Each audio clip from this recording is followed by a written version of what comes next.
భారతీయులకు క్షమాపణలు చెబుతూ ఇజ్రాయెల్ డిఫెన్స్ ఫోర్సెస్ సోషల్ మీడియాలో ఒక పోస్ట్ చేసింది.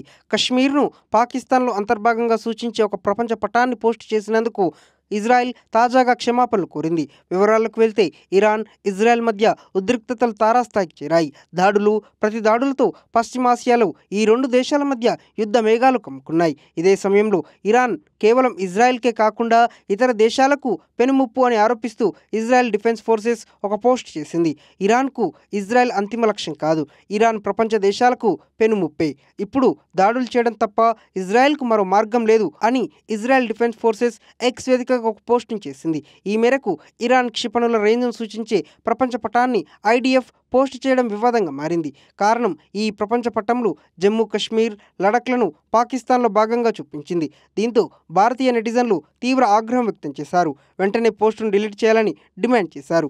ఈ నేపథ్యంలో ఇజ్రాయెల్ డిఫెన్స్ ఫోర్సెస్ మరో పోస్ట్ చేసింది. ఈ పోస్టు ఈ ప్రాంతానికి సంబంధించిన ఒక ఉదాహరణ మాత్రమే. ఈ ప్రపంచ పటం సరిహద్దులను ఖచ్చితంగా చిత్రీకరించలేదు.